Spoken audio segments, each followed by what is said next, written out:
భౌతికంగా ఎంత అందంగా ఉంటాడు మనిషి అంటే చూపు తిప్పుకోలేరు. మీరు కృష్ణ విగ్రహం పెట్టండి, దయచేసి అలంకారాలు చేయకండి, దండలు వేయకండి, పంచెలు కట్టకండి, ఏం కట్టకండి అమ్మా, ఏం చేయకండి, ఉట్టి విగ్రహం అలా ఉండండి. మీకు వీలైతే ఒకసారి గొడ్డెట్టు చూడవండి, అంతే, దుమ్ము లేకుండా.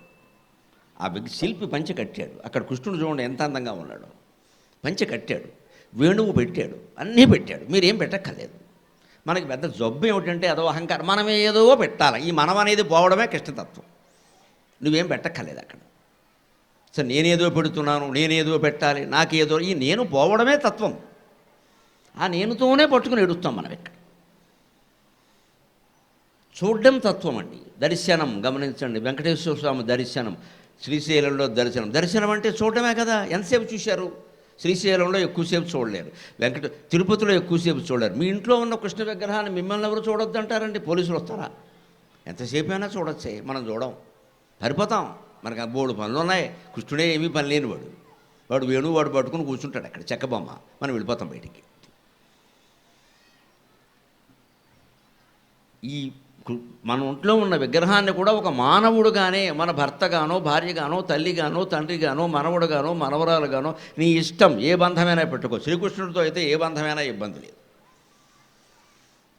నువ్వు అదే దృష్టితో ఉన్నావా? నిజంగా చూపు తిప్పుకోలేవు. చూపు త్రిప్పలేని సుందరాకారము కలువ కనుల కాంతి కాపురమ్ము. శ్రీకృష్ణమూర్తి యొక్క కళ్ళల్లోకి చూడండి.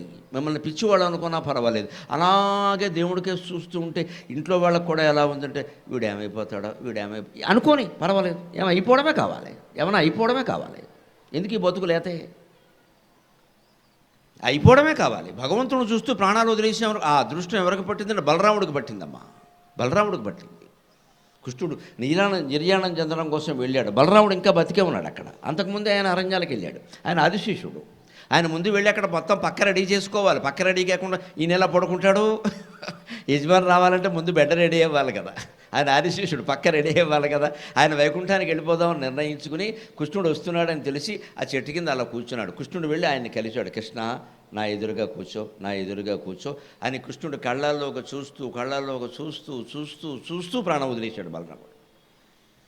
ఆయన అన్నగారు అంత ఇదిగా ఆలోచించాడే, మనం ఆలోచిస్తున్నామా దేవుడి గురించి? నేను వెళ్ళిపోతున్నానయ్యా పైకి, నీ తర్వాత నువ్వురా, అక్కడికి నేను అంతా పక్క సర్ది ఏర్పాటు చెయ్యాలి కదా అని వెళ్ళిపోయాడు. ఆ తేజస్సు కృష్ణుడిలో కలిసిపోయింది. అప్పుడు కృష్ణుడు అక్కడే సాయంత్రం పోయేవాడి చేతుల్లో ప్రాణాలు వదిలేశాడు. పెద్ద విషయం కాదు, ఆయన అనుకున్నదే అది. దానికి ఉండే గత జన్మ వృత్తాంతాలని కృష్ణుడికి తెలుసు, ఆ పోయేవాడికి తెలుసు, పెద్ద విషయం. అది కలువ కనుల కాంతి కాపురము. మీ ఇంట్లో ఉండే శ్రీకృష్ణమూర్తి విగ్రహం కళ్ళల్లోకి మీరు చూడండి. కళ్ళ దగ్గర బొట్టెట్టేసి కాటు కట్టేసి పిచ్చి పనులు చేయకండి. కళ్ళు కనపడకుండా, అది కళ్ళో పళ్ళో తెలియకుండా కళ్ళకి బంగారు రేకులు పెట్టి, దేనికి దరిద్రం అంతా. ఆ బంగారు రేకులు నేనే పెట్టా. బంగారం ఎక్కడి నుంచి వచ్చిందో చెప్పడం పెద్ద మనిషి. బంగారు రేకులు నేనే పెట్టా. ఎవడు పెట్టమానా? నేను దేవుడు కనపడకుండా చేయడానిక? దేవుడికి ఎంత తక్కువ అలంకారం మన ఇంట్లో చేస్తే అంత చక్కగా ఉంటాయి విగ్రహాలు. దేవాలయాల్లో పరిస్థితులు వేరు, అక్కడ ఆచార సంప్రదాయాలు కొన్ని ఉంటాయి, ఆ ప్రకారం వాళ్ళు కూడా ఈ మధ్యన ఓవరాక్షన్ మొదలుపెట్టారు. అసలు గర్భగుడిలో ఉన్న దేవుడు రాముడో కృష్ణుడో భీముడో అడిగి తెలుసుకోవాల్సి వస్తుంది. మొత్తం విల్లు మీదో దండ, విల్లు మీదో పంచ, బాణం మీదో పంచ, దాని మీదో దండ, దీని మీదో దండ, మొత్తం మీద ఈయన రాముడో భీముడో తెలియకుండా పోయింది. అసలు దేవాలయాల్లో కూడా ఎక్కువ అలంకారాలు చేయకూడదండి. కేవలం దండ వేసారు చాలు. ఏదో కొన్ని రోజుల్లో కొన్ని ప్రత్యేకతలు ఉంటాయి, చేస్తారు, అయిపోయాయి. ఇక విపరీతాలు చేసిన కొద్దీ ఏమవుతుందంటే ఆ దేవుడి తత్వం మనకేం అర్థం కావట్లా. ఊరికే నుంచి తీర్థాలు పుచ్చుకోవడమో సరిపోయింది 3 సార్లు 6 సార్లు. మళ్ళీ ఇందులో పెద్ద శాస్త్రం. ఈ పొరపాటుని ఇందులో వేసిన ఆచమన పాదోదకంలో ఒక్క చుక్క కింద పడితే వాడు నరకానికి పోతాడట. ఒక ఆయన చెబుతుంటే కనపడితే కొట్టేద్దాం అనుకున్నాను నేను. ఏమైపోతారండి జనం ఇలాంటి ప్రవచనాలు చెప్తే? ఆ చుక్క కింద పడితే నరకానికి పోతాడు. మనం కావాలని పడేసామా? పడితే పడుతుంది చుక్క. అంత శాపమా, అంత పాపమా, అంత భయపెట్టేయాలా? ఇంక ఆ మీద ఏం చేస్తారు? ఇంక గుళ్ళోకి వచ్చాక ఎవడో పుచ్చుకోవడం, ఇంకా చచ్చిపోతాడు ఇక్కడ పుచ్చుకోవడానికి. కింద పడుతుంది, అసలు పుచ్చుకోవడం మానేశాడు. ఇప్పుడు కాఫీ ఒలుగుతుందేమో అని తాగడం మానేస్తావా? అన్నం మెతుకులు కింద జారతాయేమో అని అన్నం తినడం మానేస్తావా? అదే రకంగా పాదోదకం అంతేనమ్మా, కింద పడుతుందేమో అని తాగడం మానేస్తావా? అది నిజంగా పాదాలు కడిగిన నీరే అనే భావనతో, మనస్సులో పూర్తి భావనతో ఉండి స్వామి పాదాలు కడిగిన నీరు నేను సేవిస్తున్నా అని సేవిస్తే కింద పడితే ఏమండి, పైన పడితే ఏమండి, అది మనకి చేయవలసిన మేలు చేస్తుంది కదా. మనోభావం ముఖ్యమనే మాట మనకు అర్థం కావట్లేదమ్మా. మనోభావాల గురించి చాలామంది మాట్లాడతారు, కానీ భక్తిలో ఉన్న మనోభావం మరెక్కడా ఉండదు. భక్తి అంతా మనోభావమే. నువ్వు భౌతికంగా ఏం చేసావనే దేవుడికి అవసరమే లేదు. నీ మనస్సు ఎక్కడుంది, నీ మనస్సు ఎక్కడుంది? ఆ దిక్కుమాలిన మనస్సు ఒక్కటి మొత్తం సోమవారం సంతలో పెట్టేసి మనం మిగిలిన సరుకులన్నీ పట్టుకొచ్చి ఈయన దగ్గర పెడుతూ ఉంటాం నైవేద్యాల పేరు మీద. ఆయన కోరుకునేది అది కాదు. నిజంగా మీరు కృష్ణుడి కళ్ళు చూస్తే నేను పద్యం చెప్పినట్టే మీరు పద్యం చెప్పకపోయినా అలా ఉండిపోతారు. అప్పుడు దిగండి, సెల్ఫీ కావాలంటే ఫోటో తీసుకోండి, పర్వాలేదు. ఈ ప్రక్రియలన్నీ అక్కడ చేయండి. కలువ కనుల కాంతి కాపురము, కలువల్లాగా నల్లగా ఉండేటువంటి నల్లటి కాంతులేని ఆ కళ్ళల్లో ఎంత కాంతి కాపురం చేస్తోంది ఎన్ని వేల ఏళ్ళుగా. ఆ శ్రీకృష్ణుడి కళ్ళు చూడడం కంటే అదృష్టం ఏదైనా మనకుందా? ఈ సొల్లు కబుర్లు అంతకంటే గొప్పగా ఉన్నాయా?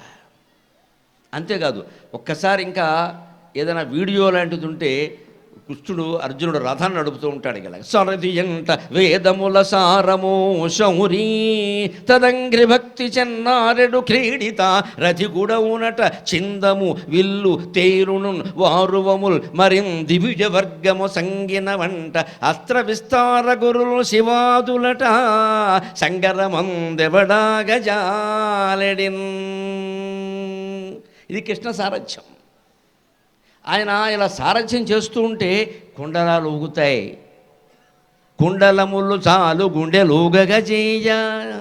ఆ కుండలాలు ఊగుతుంటే బ్రహ్మాండాలు ఊగినట్టుగా ఉంటుంది. అది కుప్పించి ఎగసిన కుండలంబుల కంతి గగన భాగం వెళ్ళ కప్పికొనగా అన్నాడు పోతనామాచ్యుడు. ఆయన భీష్ముడిని చంపడం కోసం ఎంతకీ అర్జునుడు ప్రయత్నం సరిపోవట్లేదని, నువ్వు ఊరికే తాతగారని వ్యామోహంతో ఉన్నావు. ఇక్కడ శత్రుపక్షంలో ఉండి ఆయన యుద్ధం చేశాడు. తాతగారు ఏమిటండి, ఆ బేతగారు మూసిపారేక. ఆయనకి లేని మమకారం నీకెందుకయ్యా? యుద్ధం అంటే ఏమనుకున్నావు? సిద్ధపడేటప్పుడే చూడాలి. సిద్ధపడి రంగంలోకి వచ్చాక వాడు తాత, వీడు మామయ్య, ఏంటి చుట్టరికాలన్నీ. అందుకే మండింది కృష్ణుడికి 3వ రోజునే, 9వ రోజు కాదు, 3వ రోజు 9వ రోజు 2 సార్లు భీష్ముడి మీదకి చక్రం ఎత్తాడు ఆయన. 3వ రోజునే అన్నాడు, ఏమిటిది నీకేమర్థమైంది భగవద్గీత అన్నాడు. ఒళ్ళు మండి. మరి ఎందుకంటే 18 అధ్యాయాలు చెప్పింది. అందుకే ఓ చలోక్తుడు చెబుతూ ఉంటారు భారతంలోనూ. అభిమన్యుడు చనిపోయాడు 13వ రోజున యుద్ధంలో. ఆ రోజు సాయంత్రం 7 అయినా 8 అయినా సరే అభిమన్యుడు శవం దగ్గర నుంచి కదలకుండా అర్జునుడు బండ మీద కూర్చుని ఏడుస్తున్నట్టు, కొడుక కొడుక కొడుక కొడుక. ఎంతోమంది కొడుకులు ఈయన బాణాల వల్ల చనిపోయారు అక్కడ. ఎంతోమంది తల్లులు తండ్రులు ఏడుస్తున్నారు. అర్జునుడు వారికి ఆ దుఃఖం లేదు, తన కొడుకు. ఇది పెద్ద విషయం ఇక్కడ. ఈ యుద్ధం అన్నాక ఎవరు కొడుకులైనా పోతారు. మిమ్మల్ని కొడుకులతో సహా యుద్ధానికి రమ్మని ఎవరు చెప్పారు? ఇక్కడికి ఏడుస్తున్నాడు ఓ బండ మీద. ఇంకొంచెం 10 గజాల దూరంలో ఓ బండ మీద కృష్ణుడు కూర్చుని ఏడుస్తున్నట్టు. ఓ ఋషికి అనుమానం వచ్చింది, అర్జునుడు ఎందుకు ఏడుస్తున్నాడో ఆయనకు అర్థమైంది. కృష్ణుడు ఎందుకు ఏడుస్తున్నాడో అర్థం కాదు. కృష్ణుడి దగ్గరికి వెళ్ళి వాడు ఏడుస్తున్నాడు, సరే నాకు అర్థమైంది, నువ్వెందుకు ఏడుస్తున్నావు అన్నట్ట. వాడు ఎందుకు ఏడుస్తున్నాడు అన్నట్టు. కొడుకు పోయాడని అన్నట్ట. నేను భగవద్గీత వృధా అయిపోయిందని ఏడుస్తున్నాను అన్నట్టు. మరి వాడి ఏడుపు వాడి తీత, నా ఏడుపు నాదయ్యా. 700 శ్లోకాలు. ఈ పెద్ద మనిషి కనీసం టీ ఇవ్వలేదు నాకు మధ్యలో, మంచినీళ్ళు కూడా ఇవ్వలేదు. గరిగిపోట వరకు మంచినీళ్ళు చెంపెడతారు, నాకు చెంపెట్టద్దా? దాహం అయ్యిదా? 700 శ్లోకాలు నిలబెట్టి పొర అదేమన్నా పుణ్యక్షేత్రం, ఆ శ్మశానం, యథో యుద్ధరంగం ఇది. ఇక్కడ నిలబడి చెప్పాను నేను. ఓ మైకు లేదు, ఏమీ లేదు, రికార్డింగ్ లేదు, వల్లకాడు లేదు, వచనపురం లేదు, ఎవడు వింటాడో తెలియదు, ఏం చేస్తాడో తెలియదు. అయినా వాడు బాగుపడాలి, యుద్ధం చేయాలని నేను 700 శ్లోకాలు చెబితే ఈయన అభిమన్యుడు పోతే ఏడుస్తున్నాడు అంటే ఏమైపోయింది ఈ ఉపదేశం అంతా? ఇది కృష్ణుడి బాధ. ఎవరికి అర్థమవుతుంది? మనమేనా అంతే. జీవితంలో దుఃఖం వస్తే భగవంతుడిని శరణు వేడాలి. కన్నీళ్ళు వస్తాయి, అప్రయత్నంగానే వస్తాయి. ఇంకా దాన్ని విపరీతం చేయొద్దు. ఇంకా ఆగాలి, ఎక్కడో ఒక్కడ ఆగాలి, తేరుకోవాలి. ఎవరు పోయినా మనం ఉండక తప్పదు. వారితో పాటు వెళ్ళలేం కదా. దేనికైనా తట్టుకోవాలి. వాళ్ళు పచ్చికాయలు పగిలిపోతున్నాయండి రోడ్డు ప్రమాదాల్లో, పిల్లలు చనిపోతున్నారమ్మా. తల్లిదండ్రుల గర్భశోకాన్ని ఎవరు తీరుస్తారు? ఒక భగవద్గీత తప్ప. వాడికి యోగం ఊడింది, వాడు వెళ్ళాడు, మనం ఏం చేస్తాం? మనం వెళ్ళమన్నావా? అంత స్పీడ్లో వెళ్ళమన్నావా? వాళ్ళు తాగి డ్రైవింగ్ చేస్తున్నారండి. మన మాట విన్నారా పిల్లలు? వాళ్ళ ఇష్టం వచ్చినట్టు చేసుకుంటారు, ప్రాణాలు పోతాయి. మరి ఏడవడానికే మనం ఉన్నది ఇక్కడ. ఈ తెగింపు రావాలి మనిషికి. అందుకని కృష్ణుడు అన్నట్టు, వాడు ఆ కొడుకు పోయినందుకు వాడు ఏడుస్తున్నాడు, చెప్పిన ఉపదేశం వృధా అయిపోయిందని నేను ఏడుస్తున్నాను అన్నట్టు. ఇది అర్థం కావాలంటే యుద్ధరంగంలో ఆయన ఎందుకు దూకాడు? భీష్ముడితో యుద్ధం చేసే పని ఆయనకేమిటండి? ఆయుధమున్ ధరింపను అని గగ్గముగా ఒక పట్ల ఊరకే సాయము చేయువాడ పెలుచన్ నన్ను పిమ్మట ఎగులాడినం దొయలి యొగ్గిదన్ నిజము తొంత వచించితి కొరుకొమ్ము నీకేది ఇష్టమో కడమ ఈతని పాలగు పాండునందనా. తిరుపతి వెంకట కవుల పద్యాలు వింటున్నారు మీరు అదృష్టవంతులు, మీరు అదృష్టవంతులు. ఎటువంటి పద్యాలు ఇవి! ఊపేసే ఒకనాడు 2 తెలుగు రాష్ట్రాలని ఈ పద్యాలు, కురుక్షేత్రం నాటకం పేరు మీద. ఇప్పటికీ ఆ నాటకం ఎక్కడైనా ప్రదర్శన చేస్తే ఈ పద్యాల కోసం జనం వచ్చి కూర్చుంటారు. ఆయుధాన్ని ధరించనని చెప్పాడు కదా, కానీ భీష్ముడు చెలరేగిపోతుంటే అర్జునుడు శక్తి చాలకపోతే ఆయుధం పట్టాడు. అంటే భగవంతుడి యొక్క ప్రేమ గమనించండి. కృష్ణావతారం అంటే ప్రేమ, రామావతారం అంటే ధర్మం. రాముడికి ప్రేమ లేదని, కృష్ణుడికి ధర్మం లేదని అర్థం కాదు, అలా తీయకూడదు. కృష్ణావతారంలో ధర్మం కంటే కూడా ప్రేమ ముఖ్యం, రామావతారంలో ప్రేమ కంటే కూడా ధర్మం ముఖ్యం. అందుకే సీతాదేవి, లక్ష్మణుడు ఎవరిని ఆయన తీసుకోడు, స్పేర్ చేయడు అంటారు ఇంగ్లీషులో. అంతే, కుదరదు. ఏది ధర్మమో అదే చేస్తా, మీకు నమస్కారం, మీరు ఎన్ని అనుకున్నా మంచిదే. నేను రాజుని, రాజు ధర్మాన్ని పాటించకపోతే ప్రజలు ఏమైపోతారు? నేను మమకారాలు పెట్టుకుంటే ఎలాగా? ఇంత ఖచ్చితంగా కదమ్మా, కఠినంగా ఉంటాడు కోదండరాముడు. కృష్ణుడు అలా ఉండడు. ఈ పోన్లేవయ్యా ఏడుస్తున్నారు అని పాపం అబద్ధాలు ఆడమని చెప్పాడు, ఏదో చేయమని చెప్పాడు, మొత్తం మీద పాండవుల్ని గెలిపించాడు. అంత భయంకరమైన యుద్ధానికి కారణమైన దుర్యోధనుడిని వదిలేసి చివరికి ధర్మరాజును కూడా వదిలేసి నువ్వే యుద్ధానికి కారణం, నువ్వే యుద్ధానికి కారణం, నువ్వెందుకు ఆపలేదు యుద్ధాన్ని అని భర్త కోసం అనవసరంగా కళ్ళు కప్పుకున్న మహాపతివ్రత గాంధారీదేవి శపిస్తే కొంగు చాచి, అమ్మా శపించావు తల్లి, శపించావు చాలు, నేను భరిస్తా, నువ్వన్నట్టే దిక్కుమాలిన మరణం పొందుతా, ఎవరూ లేకుండా నేను చనిపోతా, నా వంశం కూడా నాశనం అవుతుంది, నా కొడుకులందరూ నా ఎదురుగానే చనిపోతారు, ఇంత నేను భరిస్తా, దయచేసి పాండవులను ఏమనొద్దన్నాడమ్మా. అంత ప్రేమ భక్తులంటే. బహుశా 10 అవతారాల్లో భక్తుల్ని అంత ప్రేమగా ప్రేమించిన వాడు కృష్ణ పరమాత్మ ఒక్కడేనని అడిగితే, పిచ్చి ప్రేమ. నా భక్తుడు, నేను కాపాడుకుంటా, తప్పు చేసైనా కాపాడుకుంటా. అందుకే ఆయుధం పట్టనని పట్టాడు. అక్కడికి అర్జునుడు ఏమిటో, బావా ఆయుధం పట్టనన్నావు, నీకు ప్రెస్ వాడని రాసుకుంటే రాసుకొని, నాకు నువ్వు బతకడం ముఖ్యం. నమే భక్త ప్రణశ్యతి కౌంతేయ ప్రతిజానీకి. అర్జున ఒక మాట ఖచ్చితంగా తెలుసుకో, నమే భక్త ప్రణశ్యతి, నాకు దండం పెట్టిన వాడు ఎవడు నష్టపోవడానికి వీల్లేదు, నేను చూసుకుంటాను వాడి విషయం. వాడు ఎందుకు పెట్టాడు నాకు, నేను వాడికి బాకీ. వాడు నా గుళ్ళోకి వచ్చి భక్తిగా దండం పెట్టాడు, మొక్కుబడి కోసం కాదు, నేను వాడికి బాకీ, నేను బాకీ తీర్చాలి. అధర్మం నాకు అనవసరం అవన్నీ తర్వాత విషయాలు. ఐ లవ్ హిమ్, నేను వాడిని ప్రేమిస్తాను. ఇలా దొరికే దైవం మా కృష్ణుడంటే. ధర్మానికి కూడా నిమిత్తం లేదు, సత్యానికి కూడా నిమిత్తం లేదు, కాళ్ళు అట్టుకుంటే చాలు, పోన్లేరా అన్నీ క్షమించా అంటాడు ఆయన. ఇంకా అంతకంటే కృష్ణుడిని మించిన దైవం ఎవరు ఉంటారు?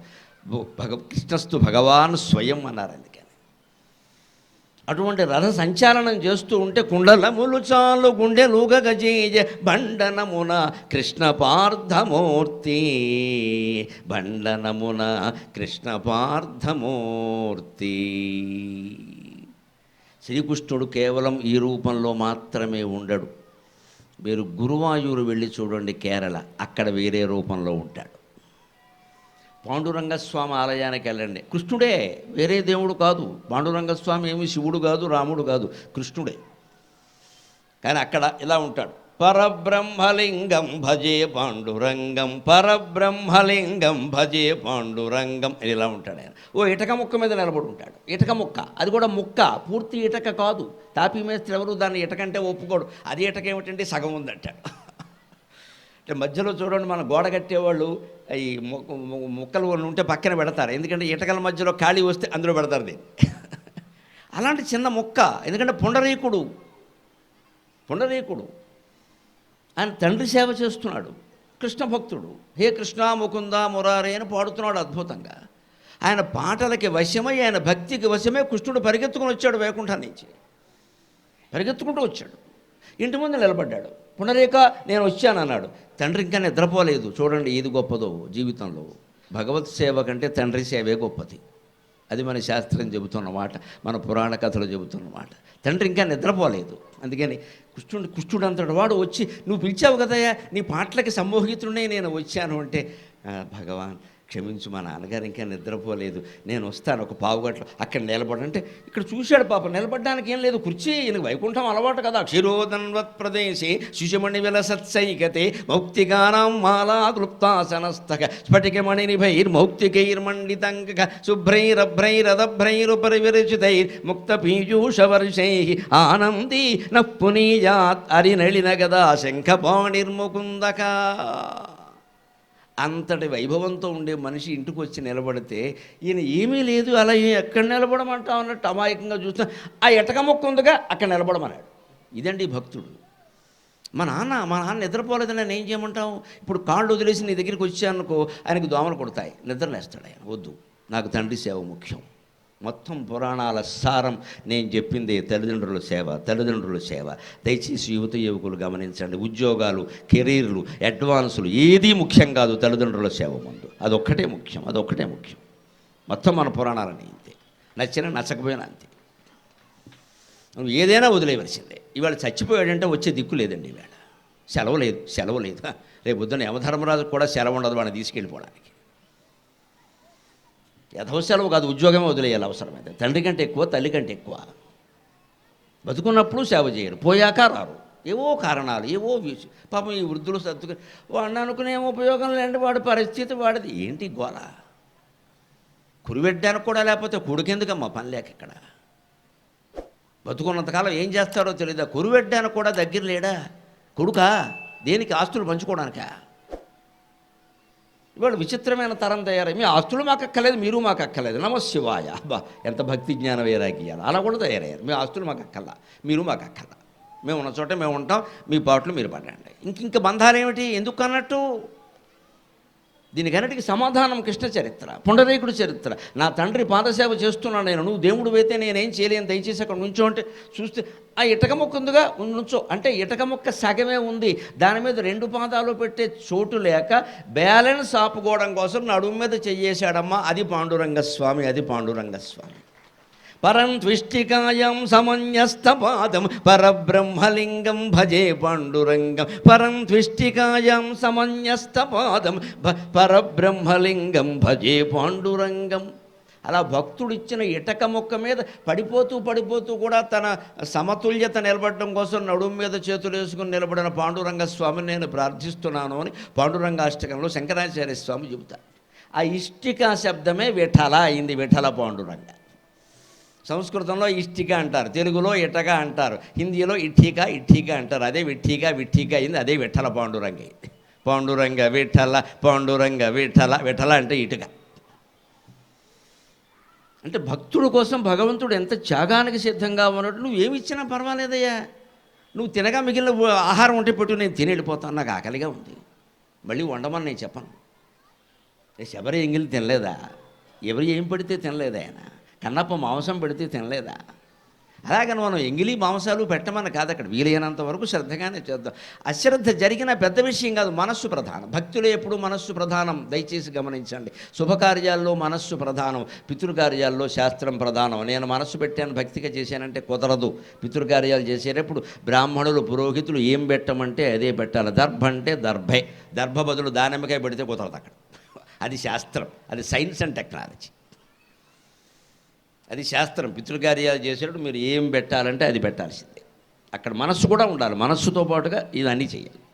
అదే సత్యనారాయణ వ్రతం చేసామనుకోండి, మనకి ఏదో ఈ పండు కాకపోతే ఆ పండు పెట్టచ్చు, ఏం పర్వాలేదు. 4 తాంబూలాలు లేకపోతే 3 తాంబూలాలే పెట్టచ్చు. 100 రూపాయలు ఇవ్వలేకపోతే 50 రూపాయలు ఇవ్వచ్చు, పెద్ద విషయం కాదు. భగవంతుడు క్షమిస్తాడు. పితృకార్యాల్లో కుదరదు, వాళ్ళు పితృదేవతలు, ఆ సెక్షన్ వేరు. అందుకని ఇది భక్తి ఆయన సరిపెట్టుకున్నాడు. అలాగా మహనీయంగా మనం లీనమైపోవాలి. ఎందుకంటే పాండురంగస్వామి ఒక రూపం, గురువాయూరప్ప ఒక రూపం. మీరు కేరళ వెళ్ళి గురువాయూరప్ప చూడండి, కేరళలో ప్రతి ఇంట్లో గురువాయూరప్ప మాటే వినపడుతుంది. వాడికి నీరసం వచ్చారు, గురువాయూరప్ప అంటాడు, గురువాయూరప్ప అంటాడు. కేరళ మొత్తం ఆరాధ్య దైవం గురువాయూరప్ప. అంటే గురువాయూరులో ఉన్న అప్ప అంటే తండ్రి, గురువాయూరులో ఉన్న తండ్రి. ఇంకో క్షేత్రం కూడా చెప్పరు వాడు, గురువాయూరప్ప అంట. ఆయన చూడండి, ఆయన విచిత్రంగా ఉంటాడు. శ్రీకృష్ణుడు ఉన్నట్టుగా వేణువుతో ఉండడు.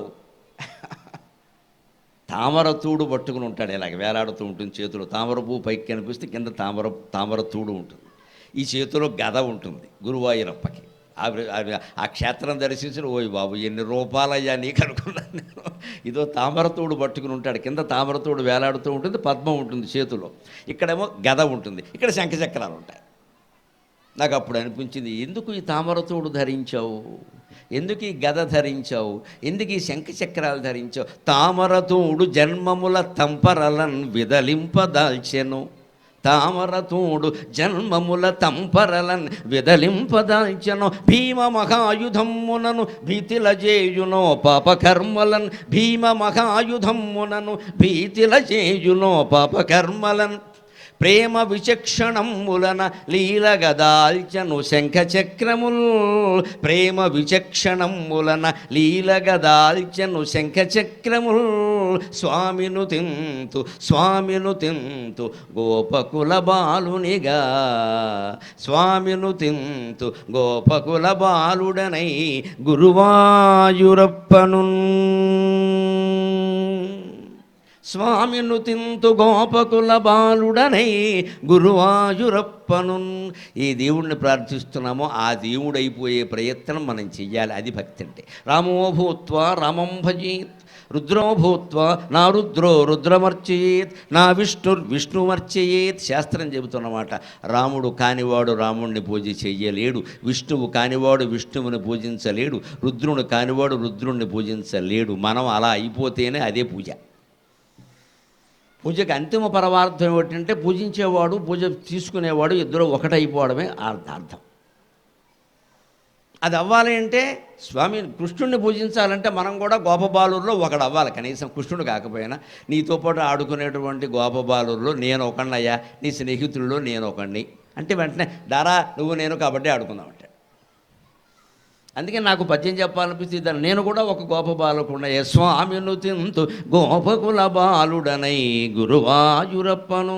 తామరతూడు ఎందుకండి? మన దేవతలందరూ తామర పద్మంలో కూర్చుంటారు తామర పువ్వులో. కారణం ఇంకా ఆసనాలు లేక. వాళ్ళు దలుచుకుంటే బంగారపు ఆసనాలు లేవా? లేదు. తామరకు ప్రత్యేకత ఉంది. తామరతోడు జన్మముల తంపరలను విదలింపదాల్చెను. తామర పద్మం దేనికి సంకేతం అంటే గమనించండి. సంతానం బాగా పెరిగితే తామర తంపరగా పుట్టేశారంట. తామర తంపర అదేమిటిది? తామర ఒక చెరువులో తామర పూలు ఉంటే పక్కన చెరువు ఉందనుకోండి, మీరు ఈ విత్తనాలు పట్టుకెళ్ళి అందులో వెయ్యక్కల్లా. ఈ చెరువును అలా ఉంచితే చాలు, అది పక్కకి వెళ్ళిపోతుంది. చెరువు కింద మట్టిలోంచి రేగడ మట్టి ఉంటుంది కదా, అందులోంచి తామర పువ్వుల గింజలు అవి రాలి పడుతూ ఉంటాయి కదా, అవి నీళ్ళల్లోకి వెళ్ళి అవి మట్టిలోకి వెళ్ళి పక్క చెరువులోకి వెళ్ళి అది కూడా తామరే. అందుకే తామర తంపర అనే మాట వచ్చింది. తామర ఒక్కచోట నాటితే చాలు, ఒక్క పద్మం తెచ్చి అక్కడ వేస్తే చాలు. ఇక పక్క చెరువుకి నువ్వేమీ చేయక్కల, అదే పెడుతుంది. ఖాళీగా ఉంచితే చాలు, నువ్వేం చెడగొట్టకుండా ఉంటే చాలు. అందుకే తామర తంపరగా వృద్ధి చెందింది. సంతానం అనేవారు ఇప్పుడు అసలే లేకుండా పోయింది, గొడవ లేదు. కానీ ఈ తామర నుంచి మనం నేర్చుకోవలసింది ఏమిటంటే, తామర పువ్వుల నుంచి తామర పువ్వు ఎప్పుడూ నీటి మట్టం ఎదిగిన కొద్దీ 1-2 అంగుళాల పైకి ఎదుగుతుంది. ఏ చెరువులో ఏ పద్మాన్నైనా చూడండి మీరు. ఆ నీటి మట్టం ఉన్నప్పుడు సరిగ్గా ఒక చక్కని సాధనం యంత్రం పట్టుకుని వెళ్ళి సెంటీమీటర్లో 100వ భాగం కూడా కొలిచి చూడండి. మర్నాడు ఎంత ఉందో చూడండి. నీటి మట్టం పెరిగిందంటే తామర పువ్వు ఇంకో అంగుళం పైకి ఎదుగుతుంది. అందుకే మన దేవతలందరూ తామర పువ్వుల్లో ఉంటారు. అంటే నీ జీవితం నిన్ను ఉద్యోగం పేరు మీద, వివాహం పేరు మీద, పిల్లల పేరు మీద, అప్పుల పేరు మీద, ఆర్థిక వ్యవహారాల పేరు మీద, శుభాల పేరు మీద, అశుభాల పేరు మీద, సుఖాల పేరు మీద, దుఃఖాల పేరు మీద నిన్ను తాకుదావను చూసినప్పుడల్లా నువ్వు 1 అంగుళం పైకి ఎదగాలి. అది పద్మం లక్షణం, అది పద్మం లక్షణం. అవి తాకుతూనే ఉంటాయి. సంసారం వదిలి పారిపోకూడదు. చేతకాంతనం అంటారు. ఎక్కడికెడతావు అక్కడ నీ సంసారం ఉంటుంది. ఇక్కడ మన హిమాలయాలకు వెళ్ళిపోయి పారిపోయినా ఇటు భార్య పిల్లలకో భర్త పిల్లలకో ఎవరికో అన్యాయం జరగచ్చు. కానీ అదే దిక్కుమాలిన మనసు మనతోనే ఉంది. అది ఆ గుహలో కూడా ఇదే గొడవ. ఇంకెందుకు అక్కడికి వెళ్ళడం? అక్కడికి వెళ్ళమని చెప్పాలా. హిందూ సంస్కృతి సన్యాసాన్ని ప్రోత్సహించలేదు, హిందూ సంస్కృతి గృహస్థ ధర్మాన్ని ప్రోత్సహించింది లెక్క. అదే భారతీయతలో గొప్పతనం. గృహస్థ ధర్మమే గొప్పది. బ్రహ్మచర్యం, గృహస్థాశ్రమం, వానప్రస్థం, సన్యాసం 4 ఏది గొప్పది అంటే 18 పురాణాలు ముక్తకంఠంతో అంగీకరించిన మాట గృహస్థాశ్రమం గొప్పదండి. ఎన్ని పాటలు పడుతున్నాం గృహస్థాశ్రమంలో మనకి తెలియదు. ఇది గొప్పదంటే ఆ పాటలు పడ్డంలోనే ఉంది గొప్పతనం. ఇంకెవడు పడతాడు? ఆ సన్యాసికి భిక్ష చేయాలంటే మనమే, బ్రహ్మచారికి భోజనం పెట్టాలంటే మనమే, వానప్రస్థుకి భోజనం పెట్టాలంటే మనమే. గృహస్థులు లేకుండా సంసారం జీవితం ఎలాగండి, ప్రపంచం ఎలాగ? అందుకని గృహస్థాశ్రమాన్ని కానీ, దంపతుల మధ్యలో కామవాంఛని కానీ, లైంగిక బంధాన్ని కానీ తప్పుబట్టని ఏకైక మతం హిందూ మతం, ఏకైక ధర్మం హిందూ ధర్మం. గృహస్థాశ్రమం లేకపోతే ప్రపంచమే లేదు. 800 కోట్ల మంది జనాభా పెరిగారంటే గృహస్థాశ్రమం వల్లే. లేకపోతే ఎలా పెరుగుతారు? అంచేది జనాభా పెరగడం, కామవాంఛలు పొందడం, సంతానాన్ని పొందడం తప్పు అనలేదు. పైగా భగవద్గీతలో చాలా స్పష్టంగా ఉంది, ధర్మా విరుద్ధం భూతేషు కామోస్మి భరతర్షభ. ఈ కామవాంఛ తన భర్తతోనే అయితే, భార్యతోనే అయితే, వీళ్ళ మధ్యలో ఉండే లైంగిక బంధం సంతాన యజ్ఞంతో సమానమని మన భగవద్గీత చెప్పిందమ్మా. ఇంత గొప్పగా కామాన్ని అంగీకరించిన మతం మరొకటి లేదు, హిందూ మతం తప్ప. అది ధర్మావిరుద్ధ ధర్మానికి విరుద్ధం కాకూడదు. వంకర సంబంధాలు పెట్టుకోవడానికి వీల్లేదు. దాన్ని సమర్థించుకున్న బయలాజికల్ నీడు, లైంగిక వాంఛ, వ్యధవేషాలు కుదరవు ఇక్కడ. నీకు ఏ వాంఛ ఉన్నా భర్తే, ఏ వాంఛ ఉన్నా భార్యే, మాట్లాడడానికి వీల్లేదు. ఎందుకంటే అక్కడ కుటుంబం ఉన్నారు, పిల్లలు ఉన్నారు, వాళ్ళు మీ నుంచి నేర్చుకోవాలి. మన ఇష్టం వచ్చిన వేషాలన్నీ మనం వేస్తే వాడు వీడ, మనం 30 ఏళ్ళు వచ్చాక వేస్తే వాడు 16 ఏళ్ళకే వేస్తాడు. ఎందుకంటే మనం తెలుగు మీడియం, వాళ్ళు ఇంగ్లీష్ మీడియం కదా, బాగా అడ్వాన్స్ అయిపోతారు.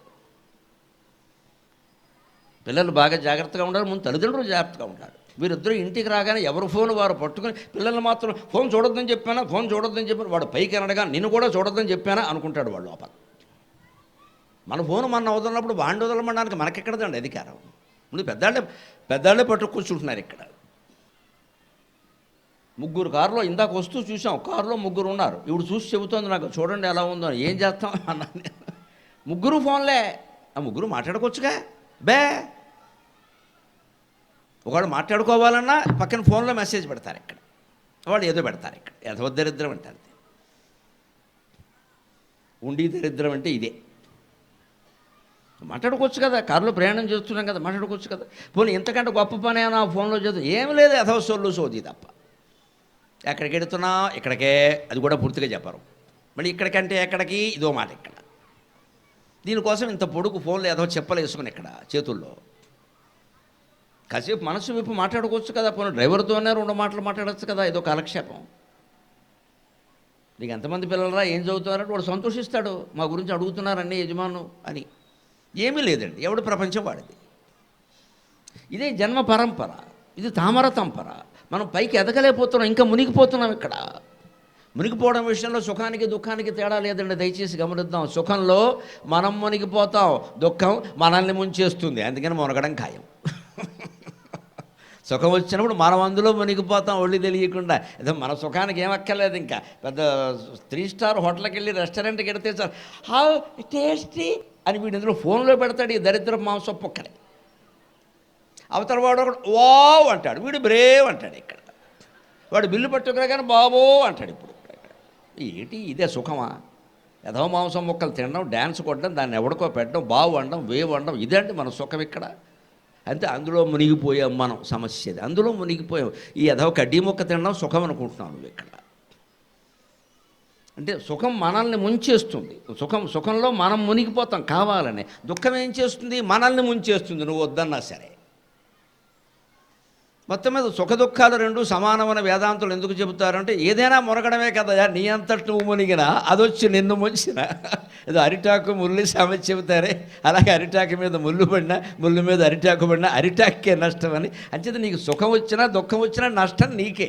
సుఖం వస్తే నువ్వు మునిగిపోతున్నావు, దుఃఖం వస్తే నిన్ను ముంచేస్తుంది, వెరస మునగడం ఖాయం. అంచేత 2 లేకుండా ఉండడమే గొప్ప. అదే భగవతత్వం. ఆయన 2 లేకుండా ఉన్నాడా? ఆయనకు వచ్చిన దుఃఖాలు మనకి ఇక్కడ వచ్చేయండి. చెరసాలలో పుట్టాడా? మనం ఎవరో అలా పుట్టలేదమ్మా. అందమైన ఆసుపత్రుల్లో పుట్టాం, తెల్లటి పక్కల మీద.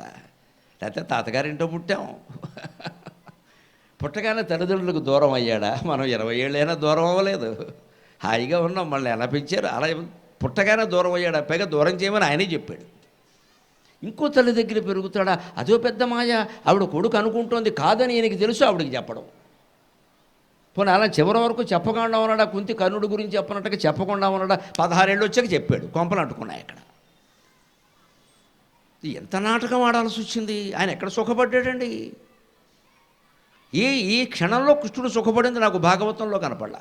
కానీ ఈ దుఃఖాలన్నింటినీ ఆయన లీలగా తీసుకుని వేణువు వాయించుకుంటూ కూర్చున్నాడు ఆయన. మనం చిన్నదానికి కదిలిపోతున్నాం ఇక్కడ. పొరపాటున అరికాల్లో కొంచెం దురద పెట్టిందంటే అఖిలాండ కోటి బ్రహ్మాండాల్లో డాక్టర్ని పిలిచేవలసిందే. ఈ దురద అసలు 2 నిమిషాలు భరిస్తే పోతుంది ఏదో దురద. దీనికి మళ్ళీ 4 డాక్టర్లు. అరికొకడు, అరికాలు అంటే 4 ఉన్నాయి కదా, ఆకొకడు, రీకొకడు, కాకొకడు, లూకొకడు. ఒకడు హోమియో, ఒకడు అలోపతి, ఒకడు ఉమాపతి, ఒకడు పరపతి, ఇంకోడు సొంతపతి. ఏ వైద్యం మీద మనకు నమ్మకం లేదు అసలు. ఎందుకు ఈ అధవరికాలు ఉంటే ఎంత పోతే ఎంత, 2 నిమిషాలు తట్టుకుంటే అయిపోయాయి. ఎందుకు పిలవాలి, ఎందుకు అడగాలి? వాడు 100 వైద్యాలు చెబుతాడు. ఇక్కడ పాత వైద్యుడు తిడతాడు. ఇంత చచ్చిపోతున్నామే, తన కొడుకులు 72 మంది చనిపోయారు ఆయన దగ్గర, ఏం మాట్లాడలేదు. అక్రూరుడు వచ్చి స్వామి స్వామి తాగి తందనాలాడి చనిపోతున్నారని. పోనే, గాంధారి శాపం. వాళ్ళు మహాబలవంతులు, వాడిని ఎవడూ చంపలేడు, వాళ్ళని వాళ్ళే చంపుకోవాలి. లెట్ దెమ్, పోనీ పోనీ పోనీ వదిలేశాడు. ఏం పట్టించుకోలేదు దాన్ని. పిల్లలకు కానీ మనకు కానీ చిన్న తేడా వస్తే తట్టుకోలేకపోతున్నామే. ఫోన్ల మీద ఫోన్లు, ఫోన్ల మీద ఫోన్లు. వాడిని బతకడం మనం బతకం. వాడి నిర్ణయం వాడిని తీసుకొని మనం ఒత్తిడి చేసి మన మాట వినాలి. ఏంటిది? వాడికి 30 ఏళ్ళు తగులుంటే వాడి నిర్ణయం వాడు తీసుకుంటాడు. నువ్వు ఆమోదిస్తే అయిపోయాయి. ఆయన ఆమోదించాడు. 72 మంది నా పోండ్రా అన్నాడంతే. ఆయన వెళ్ళిపోయాడు. ఇది కృష్ణతత్వం. ఒక్క కృష్ణతత్వం ఒకటి అర్థమవుతే జీవితంలో ఎవడూ దుఃఖపడ్డాడు. ఎందుకంటే మీరు భారత భాగవతాలు మొత్తం గమనించండి. 1700 శ్లోకాల భారతం కానీ 14,093 శ్లోకాల భాగవతం కానీ గమనిస్తే ఒక్క చోట కూడా కృష్ణుడు కన్నీళ్లు పెట్టిన ఘట్టం లేదమ్మా. అది కృష్ణ పరమాత్మ, అది కృష్ణ పరమాత్మ.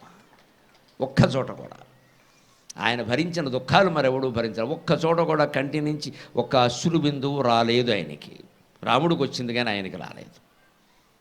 మహాయోగి కృష్ణో యోగి సుఖస్థ్యాగి జనకో రాజకర్మకృతు వశిష్ఠ కర్మకర్తాచ కర్కటి పిశిదాశన సర్వేషాం జ్ఞానమేకంతు తత్కర్మ పృథక్ పృథక్ అంటారు యోగ వాసిష్టంలో. మహాయోగుల్ని 5గురిని చెబుతారు. కృష్ణుడు యోగయ్య, శుకుడు త్యాగి సన్యాసి అయ్యా, జనకుడు మహారాజయ్య, వశిష్ఠుడు పురోహితుడయ్యా, కర్కటి అని ఒక రాక్షసి ఉంటుంది, అది మహాజ్ఞాని. కరోనా వ్యాధినే కర్కటి రూపంలో చెప్పారు. కరోనా వ్యాధి అచ్చం దాని లక్షణాలు అనేవి. అది కర్కటి అయ్యా, అదొక వ్యాధి. అది కేవలం జన నష్టం కోసం వస్తుంది ఒకసారి. అది మహాయోగంగానే ఆ పని చేస్తుంది. దానికేమీ అందులో ద్వేషం కానీ ఇష్టం కానీ ఏమీ లేదు. వెళ్ళిపోయినాడు వెళ్ళిపోతుంది. అదంతా యోగ వాసిష్టంలో స్థితి ప్రకరణంలో ఉంది. కానీ వీళ్ళందరూ ఒకరు రాజు, ఒకరు సన్యాసి, ఒకరు కృష్ణుడేమో యోగిగా బతికాడు, ఇంకొకడు జనకుడు రాజు, వశిష్ఠుడు పురోహితుడు, కర్కటి రాక్షసి. సర్వేషాం జ్ఞానమేకంతు, వీళ్ళందరిలో ఉన్న జ్ఞానం ఒక్కటే. తత్తత్ కర్మ పృథక్ పృథక్, వాళ్ళ డిపార్ట్మెంట్లు వేరన్నాడు. మనము అంతే, మీ శాఖ వేరు నా శాఖ వేరు, మీ పని వేరు నా పని వేరు. ఏదో నా మాటలు వినడానికి ఇక్కడికి వచ్చారు, తెల్లారితే మీ పని మీదే నా పని అది. కానీ సర్వేషాం జ్ఞానమేకంతు, అందరికీ ఉన్న జ్ఞానం ఒకటే అయితే మీ పనిలో మీరు సుఖంగా ఉంటారు, నా పనిలో నేను సుఖంగా ఉంటాను. అందుకోసమే కదా సమావేశం.